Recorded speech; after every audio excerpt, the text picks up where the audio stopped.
Welcome to the Music for the Soul podcast, where we talk honestly about difficult things.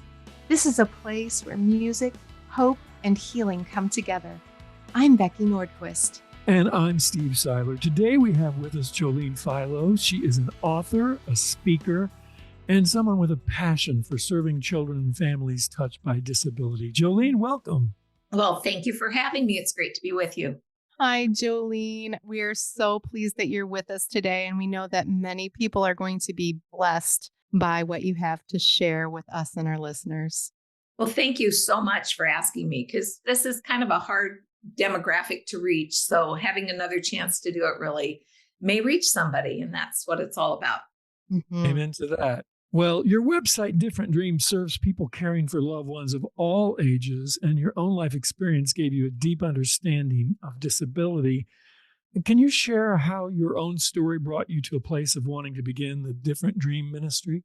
Sure. It began way back in 1959 when my father was diagnosed with multiple sclerosis. I was 2, my sister was 5, my brother wasn't yet. And we grew up then helping to care for my father in our home. He had to leave the workforce soon after his diagnosis. And my mother went back to school and finished her 4-year teaching degree, then her master's. So my brother, sister, and I, as we grew, did a lot of dad's care. We were probably some of the only kids who at age 7 or 8 knew how to fill a pipe with tobacco, tamp it down, put it in our dad's mouth, and then light the match and get his pipe going. So we had a skill set that we thought was nothing unusual, because kids only know what they know, right? So true. So Yeah. true. Mom cared for dad in our home until 1983, when he developed diabetes, and then he went into a nursing home. He lived there until his death in 1997. A year before he went into the nursing home, my husband Hiram and I had our first child, and he was born with a condition called tracheal esophageal fistula. We had no idea there was anything wrong before his birth. What that meant was his esophagus came down and formed a blind pouch. It came up from his stomach and hooked into his trachea. So he was immediately life flighted to the closest hospital to where we lived then. And that was University of Nebraska Hospital in Omaha, about 750 miles from where my husband and I were located in South Dakota. Our son had a pretty quick recovery. He was only in NICU for 2.5 weeks. He left, everything was great. But at 2 months, he had complications, which is very common with this repair. And that led to a total of 7 surgeries by the time he was 5 years old. Wow. And many, many medical procedures. And this was all in the pre-internet days. It was pre-cell phone days. We lived in a very remote community of just 92 people. The nearest hospital was 150 miles away, nearest big hospital, I should say. So we were pretty much, other than the people in the little town, none of who had a child with disabilities supporting us, we were pretty much on our own. We moved to Iowa, central Iowa, in 1985, partly so that our son could be closer to hospitals. And still, it took probably 15 or 20 years, maybe even more, before we met another family who had a child with the same disability. And she told us about a Facebook group, which, was like, oh, all of a sudden I could go online and talk to other parents. Of course, by then our son was in his 30s. And so mostly what I did was give advice and let parents know, hey, you can make it through this. Well, long before that, I was teaching children with disabilities in my classroom. My major was elementary education. My minor was special ed. So I had a lot of students with especially learning issues and sometimes physical issues in my classroom. And all during this time, I was thinking, how come somebody hasn't written a book to help parents like us? I felt so alone. And it was almost as if around the year 2000 or so, that God tapped me on the shoulder and said, well, maybe that person is supposed to be you. I attended a writing workshop, got some encouragement. In 2003, I left teaching to start writing and speaking. And the things that got picked up by magazines or anybody else were always about the disability stuff. mainly because, as one editor said, I've never met a person who had a father with a disability and a child with a disability. Mhm. You can write from a unique perspective. So I started that. My first book, called A Different Dream for My Child, came out in 2009. And I've written 5 or 6 books for the special needs community since then, the last one being in 2019. And it's called Sharing Love Abundantly in Special Needs Families, the 5 love languages for parents raising children with disabilities. And I wrote that with Dr. Gary Chapman. And that's been a very popular one, as you can imagine. At that point, I was kind of like, my stories are kind of old. I probably could be the grandparent of most of the kids, young parents who have children with disabilities.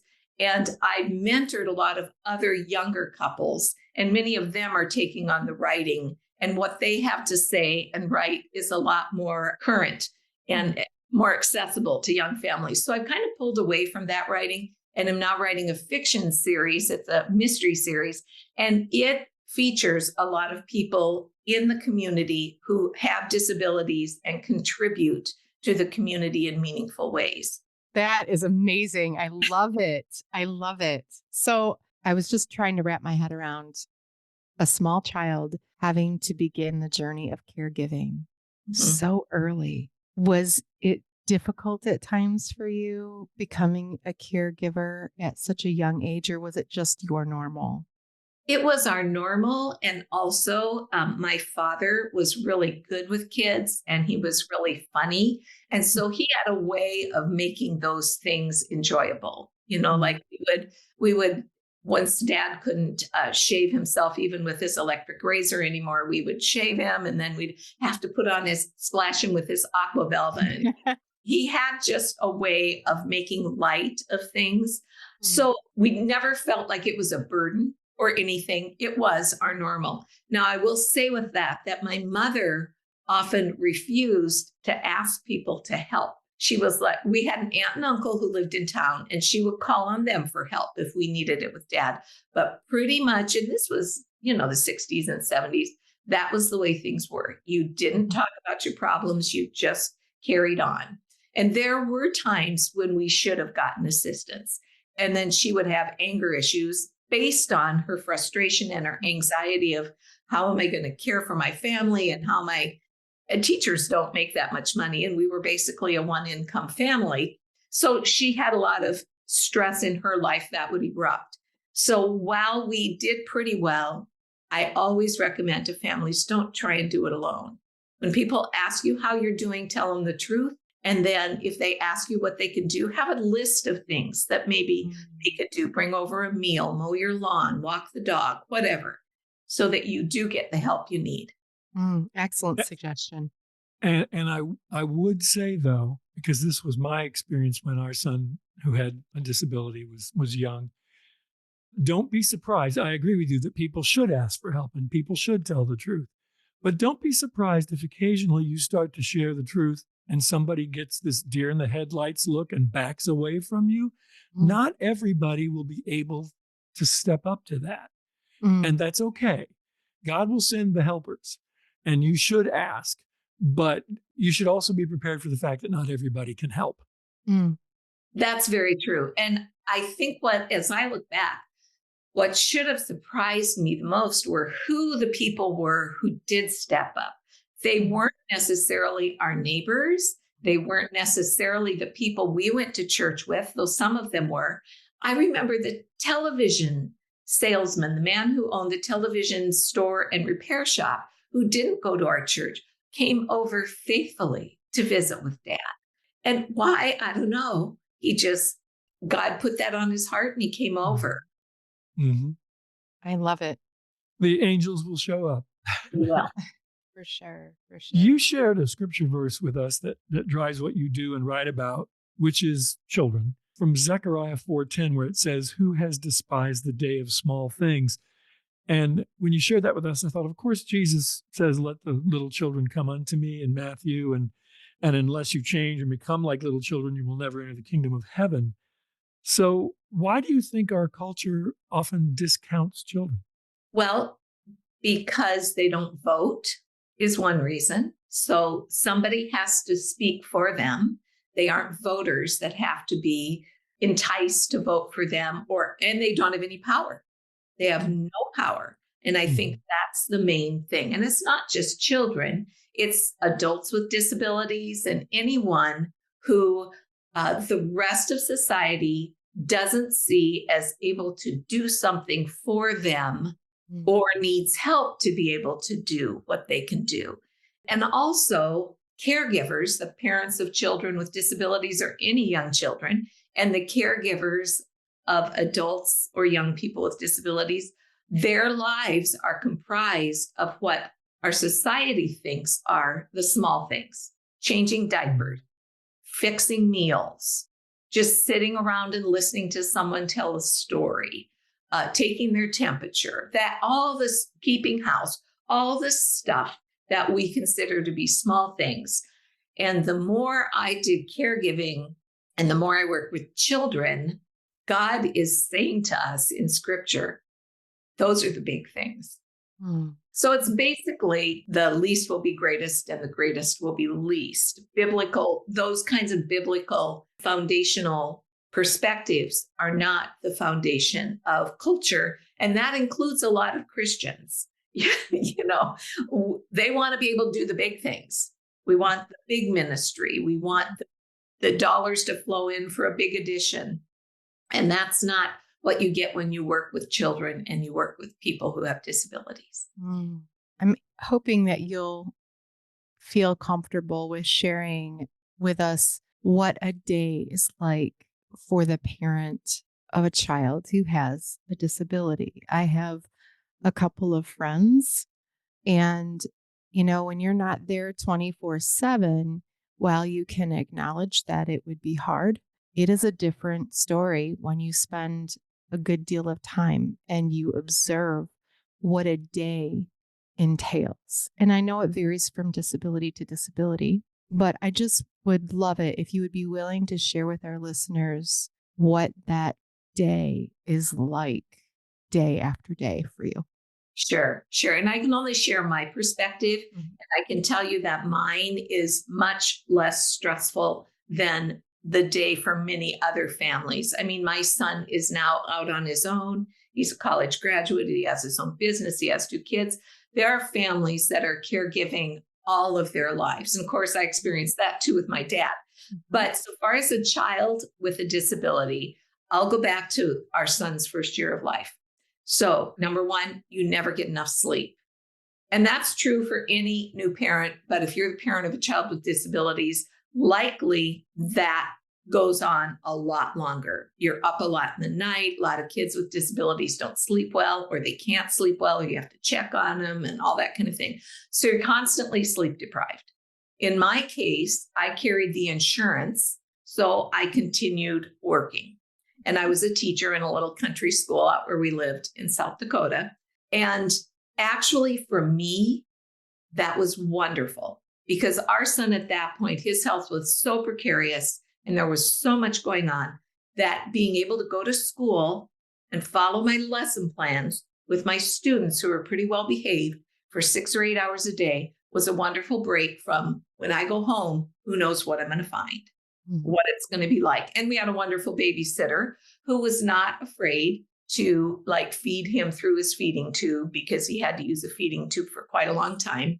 And another thing for me that made the days very long was for the first year of our son's life, he was allergic to anything but breast milk.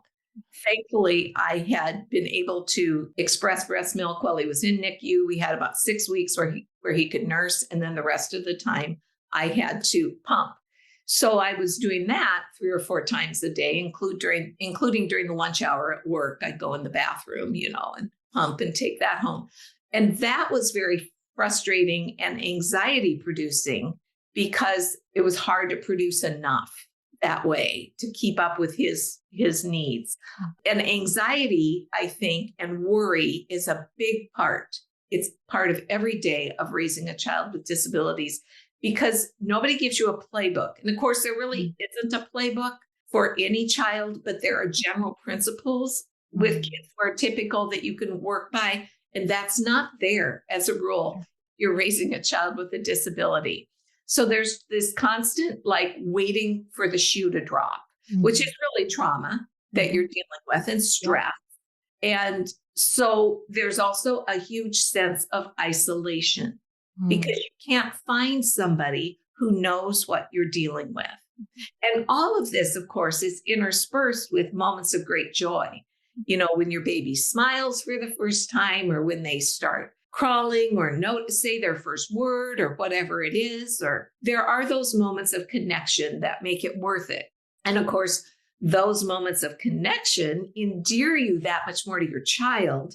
And so the specter of how long is my baby going to live? Will he be here in another year? Will he make it through this surgery? That makes it more heart-rending. If you're a Christian, it'll have one of two effects on you. Either you will abandon your faith because you cannot fathom why God would do such a thing to you, or you will be strengthened in your faith because you will see God working every day and meeting the needs that you know you have, and even the needs you don't have any clue that you have, both for you and your child. And we had, thankfully, a pastor in town and his wife. I had two of his kids in school. He and his wife came over and did a Bible study with us because I told my husband at one point, I need some help. I'm not going to make it through this if we don't have some help. And they came over, and my husband says that we went through the book of James. Honestly, I can't even remember what the study was about. I remember that they came over when we needed them, and they really helped us through. And our faith was strengthened by that. So there must have been something in that study that stuck or spoke to me. Or the ministry of presence. We talk about that a lot. And sometimes that is what you need. Yeah. You just need someone to just be present there in the middle of the mess. They don't have to fix it. They don't even have to really relate, but sometimes just having another face. But everything you're sharing, thank you so much, because I know that we will have listeners that don't really understand what the load is that people carry with being full-time caregivers of any age or any disability or disease. That constant attention and attentiveness to needs of another person, physical, mental, emotional, all those things. And the importance for those of us who don't carry that load to show up and be present, even if it's under the guise of a Bible study, right? Exactly. I mean. And I think the other hardest thing about it is when the medical personnel don't have answers for you. And you're just, but you're the experts. You're supposed to have the answers. And they don't. And this is where you come to two realizations as a parent or a caregiver. Number one, you are not in control. That illusion of control that we carry with us is blown away. And number two, they might not have the answers, but God does. And even if that answer is that we lose our children before we thought we would, somehow that is good. And because God is good. Right. When you talk about medical professionals, I know with our son, who also had surgery every year for the first 4 or 5 years of his life, it was amazing to me to find the emotional disconnection that existed with our professional caregiving team. And I understand that might be a survival mechanism for people who are thrust into that day after day, family after family. But that was hard too, is not only did they not have medical answers, but sometimes they didn't even seem to want to be present for the questions. I can remember one doctor who we came to actually adore after several years of working with him. But when we started asking questions, he would physically back out of the room.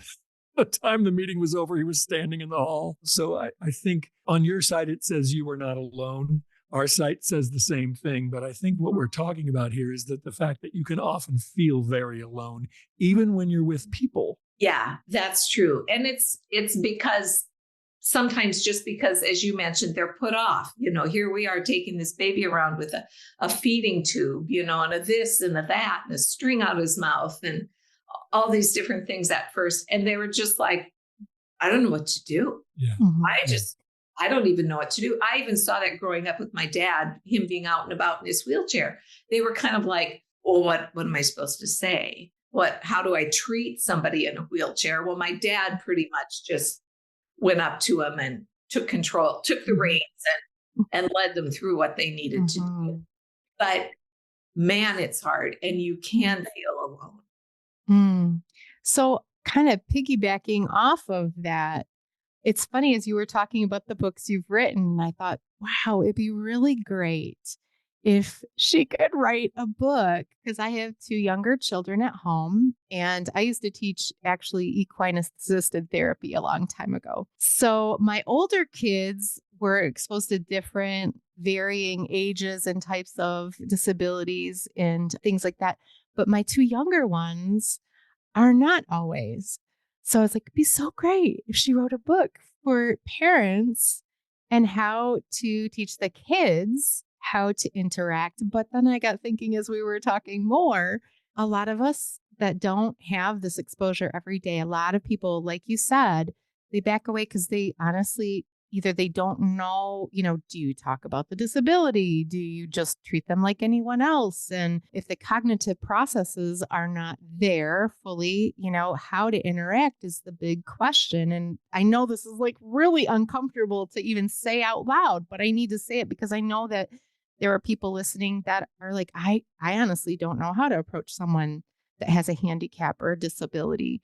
What do I say? What do I do? What do I say to the parent who has a child that has a feeding tube or is on oxygen or whatever the case may be? So maybe if you're willing to speak to that a little bit, you both could speak to it really well. How do we teach our kids, but then also as adults? What's the best approach to loving well and entering in and overcoming the fear of saying something wrong or whatever, it is that holds us back from interacting? I think the first thing to remember, and I think the main way we teach our kids is by our example. That's the first thing. So as adults, we need to remember that a disability is only one piece of a person. It's So like good. they have a lot more than their disability. They might love a sport or a sports team or a certain author or the TV show or to play this game. So you just start with getting to know the person, and just say, hi, my name is such and such. Did you see that big game last weekend? Who are you rooting for in the Super Bowl? And if they can answer, they can answer. If they can't, you can just talk to them and make eye contact and tell them what you're going to be doing. They probably are going to be able to nod or shake their head, or there may be their caregiver with them who can facilitate that discussion then. So just treat them like a person. Now, if your child is with you and a child is, of course, going to say, how come you're in a wheelchair? Or what's that tube coming out your mouth? Don't shush them and tell them they're being rude. They're just being curious. I have to tell a story because that actually happened to me. I'm ashamed to admit it, but it happened to me. I was in a store, a Christian bookstore of all things, and this lady was in a wheelchair, and my young daughter was with me, and she ran up and was like, "Why are you in a wheelchair?" And I went to tell her to stop her, and the lady in the chair said, "Oh, no, it's all right," and then engaged with my daughter and answered her questions. And so I think you're right. Children they're just going to tell the truth. And I think they have a way of teaching us in those moments, right? Right. And the other thing is, I know that we have this song that I wrote after I learned of my son's disability called Whole in the Sight of God. And the point of that song is some of us have disabilities that are obvious that we can see out in the open.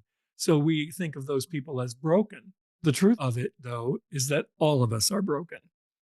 We all have our areas, whether it's mental, physical, spiritual, whatever. We're all carrying something. I think if we can get used to the idea that disability that's visual, well, that's just one form of disability. And if we can get comfortable with that, then maybe, as you said, we can see people as people, and that's just a part of their story. I have to say, one of the things in working in the medical field and also doing assisted therapy, it's about kind of finding the common ground, right? Right. So if I have a patient that presents that's nonverbal, I might look at that patient and say, man, I love your shirt. And they may or may not understand it, but it's about engaging regardless because the brain does process human emotion and touch, even if they don't understand it. As far as kids, I just have to reiterate that let them ask the questions and then show them how to interact and find common ground and love on people, regardless of whether there's a response or not. And it is so important to answer those questions for our children, because if we don't, they'll make something up. Mhm. They'll try to make sense of it in their way. And of course, it will be totally inaccurate. I taught, if I had students who had a disability that either was physical and very obvious, or maybe a behavioral issue that was very obvious, I would usually call and talk to the parent and say, is it okay if we talk to my class about what's going on with your child? And how would you like to handle that? Sometimes we would have the counselor take the child out and the parent would come in and talk about things. I had one girl with diabetes. So the mother came in and showed, how Hannah had to prick her finger and why she had to go down for the snacks, all sorts of things. I remember my dad would explain why he was in a wheelchair, and then he'd let the kids, put his brakes on and off because it was an old manual one, and flip up the footrests and flip them down and all sorts of things. Mhm. And once you've done that, then the kids can move on and they can start having a relationship with the person and not just wondering about the disability. Mhm. You're reminding me of the time that my wife, Meredith, went to my son Henry's school and told him the story about spiny bifida.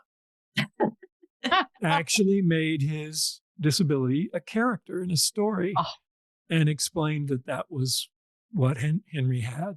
when is that going to be published? Because that would be a fantastic book as well. I'm just saying.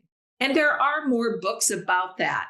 If you go on Amazon and put in something about children with disabilities or explaining disabilities to children, there are a lot of people who have written, many of them are self-published books, but there are a lot of people who have written from their own experience with their children, books to help explain what's going on with their kids. And many of them are quite good. And all of them are sharing information. So they're worth it.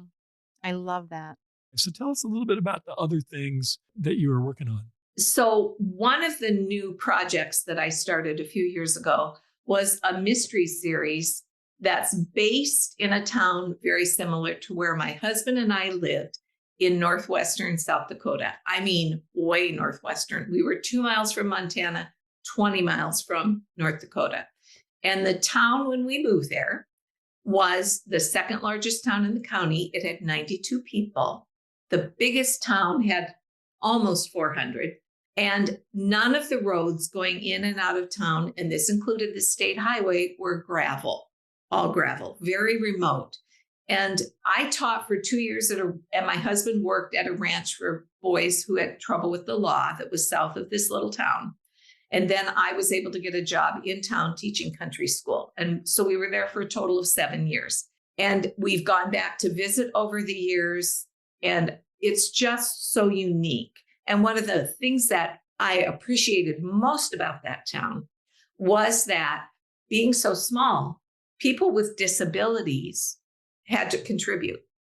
So the phone company, and this was the town where one of the two remaining phone companies in the United States still had a switchboard operator, in the crank phones. That changed a year before we moved there. But she was one of the first cleft palate, cleft lip repairs at Mayo Clinic in the early 1900s. Wow. So you could hardly understand her speech, but she ran the switchboard and talked to everybody in town. And he did all of the phone line work and repairs, and he was blind. He had been blinded in a dynamite accident when he was 7 or 11, I think. So they were very active in the community. And he could climb the lines and he could listen and tell just by the sound, he could tell how the lines had maybe gotten tangled. And then if he needed to repair something, someone went with him and told him what the colors were, that he needed to match up on the wires.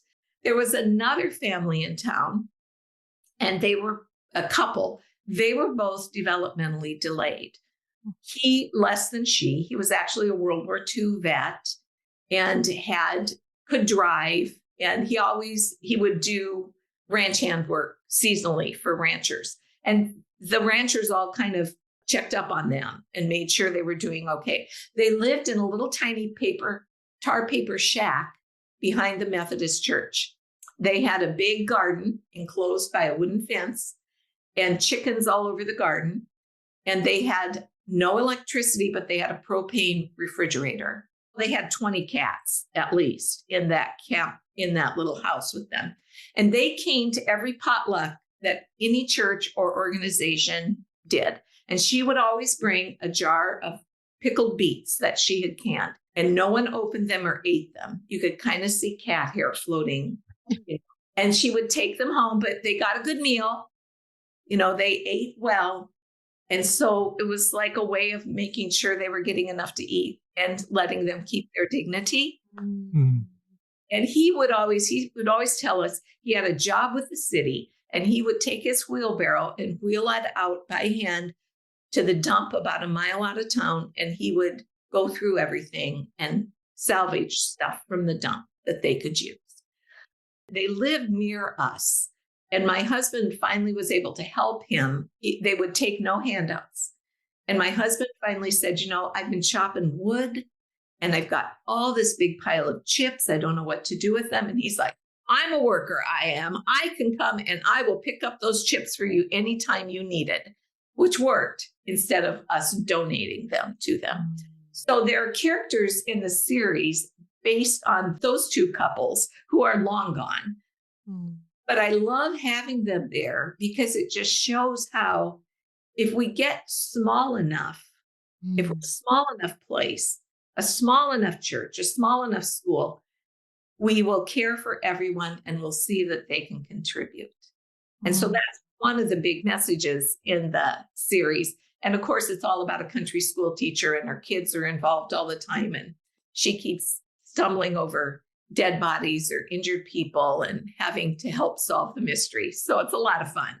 Oh, I am so excited. I just wrote it down. I'm like, I've got to add this to my to read list because I'm always looking for something non-academic these days to read and just enjoy, and just your descriptives of these two families. But my big takeaway is exactly what you said. If we get small enough, there should be no need within our communities because we should be there for each other and not just be present, but help to supply and care for one another and go back to those days where we heard a need and we did whatever we could to help meet people where they are and keep intact their dignity and respect them. And that is just such a beautiful example for us and where our society needs to slow down and step back and become aware and awake to the people around us again and what they're going through. I love that. Thank you so much. I am so blessed today by that last little bit, and I'm sure that people listening will be as well. Amen. Amen to I that. just got a message from a mom who has some children with disabilities, and she said, I just read your first book, and the first one is called See Jane Run, and the school teacher is named Jane. She said, and I couldn't put it down because it was just such a good escape, to see a community where everybody cares and it's funny. But so she's like, I got to start reading the next one right away. The second one is called See Jane Sing, and it's set more around Christmas. I didn't intend it as a Christmas story, but it is. And the third one that came out in the fall of 2023 is called See Jane Dance. So those are all on Amazon, and See Jane Run is actually there in an audio format also. The next one that will come out in October of 2024 is called See Jane Dig. So, and hopefully there will be 10 total that will kind of as a mystery, and then there's an arc through the whole series. Well, since you shared where people can find your books, can you share where people can find Different Dream and your other ministry efforts? You bet. You can find my website, differentdream.com, which is for caregivers and people with disabilities. And I probably am going to use your suggestion. I'm not going to write a book about kids and how to react to disabilities. But I think I'm going to do a blog post here coming up. That was a great idea. So I have a lot of guest bloggers there. You can go there and find all sorts of encouraging resources and posts about caregiving. And then my fiction website is jolenephilo.com. That's JOLENEPHILO.com. And you can go there and find out what's happening with fiction books. I've got something up right now about, there's going to be a couple bikers going to the Sturgis bike rally that go through town. Anybody have a good name? So you can suggest things like character names and find out what's going on. Fun. That sounds so fun. I love it. Well, thank you so much for being with us today. I just can't thank you enough. It's been a real blessing, and I'm excited to get my hands on your books, and I hope some of our listeners will too, if they're looking for a fun read or if they need that extra touch of ministry from your other books as well. Well, thank you so much for having me. It's been a delight.